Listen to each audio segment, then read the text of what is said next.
Is the ultimate goal to eventually be a president? Is that kind of what you're solving for? Where there is, because you said something very, very important at the beginning. You said, I treat this like a startup, and it's a 10-year plan, right? Okay, that changes perspectives, which means if you're going for 10 years, the world kind of just watched you play, and that was kind of like a, whatever you want to call it, all-star game. People are like, oh, okay, this guy can actually play. Good for him. He's got the talent to be on the stage 7 debates. Nobody's going to be on 7 debates, and you were lobbying on being 7 debates, and they kind of didn't want you to be on there, so you weren't afraid to go up against them, and you were talking shit, which was great. And then you were also proposing, hey, this short format debate, 2-minute answers is not necessary. We need something a little bit more long form so I can really explain what I'm doing and all this stuff, which people started listening to. Maybe this guy's got a point. Maybe this guy's got a point. But are you now saying, okay, I went for this. People noticed, you know what? This guy can hang. Maybe next I go for, mayor, senator, governor, Congress, and then eventually in 10 years, I'm going to go be a president. What is that vision or the next 5 moves with you? Yeah, my vision is to try and get this country through a really difficult time. Because if you fast forward, not even that long, I mean, we all saw what happened on January 6th last year. Unfortunately, I don't think that's a one-time event. I think that you're going to see us slipping towards more consistent unrest and political strife and violence.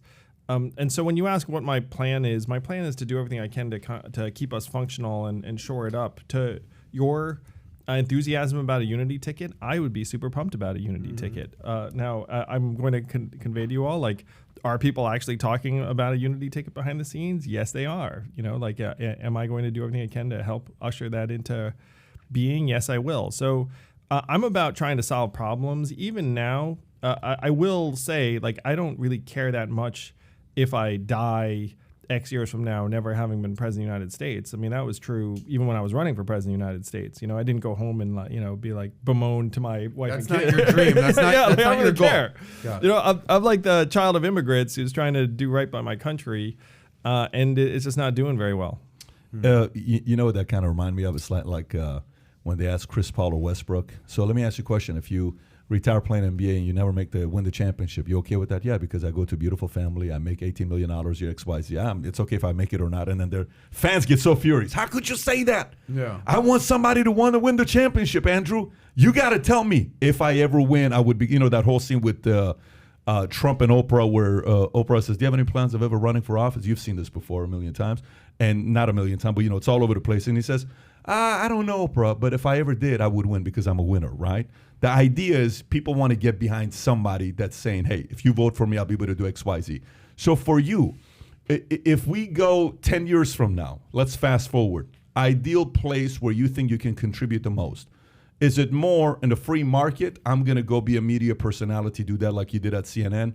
Is it going to be more behind the scenes, leading a third party and helping somebody become president? Or no, front runner, I'm going to be the talent and the voice and getting in there, getting dirty, to help make some real changes in this country. And to do that, you kind of need to fight to get at the highest level of office if you're going to make some real change.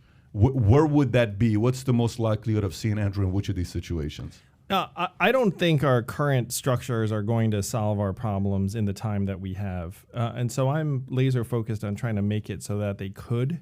One of my great fears, so there's a period, running for president, thousands of people coming out to see me and support me. And you feel like, wow, people are really investing their hopes for the future in me. And one of my concerns was, to your point, Patrick, that you get in there and you can't actually deliver for them. Why? Because the system is not set up to allow you to actually solve their problems, either because the politics aren't there, the party mechanics, or our government itself. And so that's what we have to try and resolve quickly, because the problems aren't going away. In my opinion, the problems are actually speeding up somewhat. So of those things you named, I think it's going to be around this third-party movement, democracy reform. Right now, as we're having this conversation, 62% of Americans want to move on from the duopoly. And if you go back to the business metaphor, if you showed up at a marketplace and there were 2 providers and 62% of people wanted a choice, you would start a third provider immediately, right. Maybe a 4th one, a 5th one too.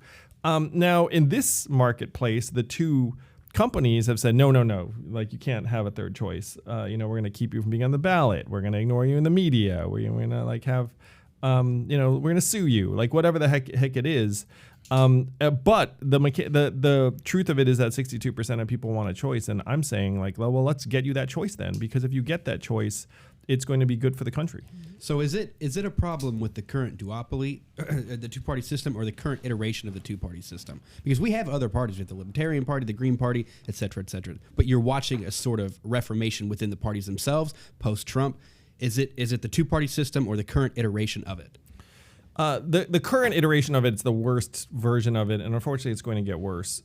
So if you were to rewind 50 years or so, the two parties were actually somewhat indistinguishable. Like it wasn't as dramatic. There wasn't this left-right thing. It was like, it's like Democrat and Republican were kind of different flavors of vanilla. It was the same goal, like, right?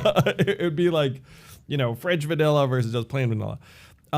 That changed over the last number of years, where you ended up with it getting combined with different factors, whether it's urban, rural, whether it's racial, whether it's economic, and so this version of the two-party system is possibly the worst. But I say that believing that it's going to get worse still. Oh, no.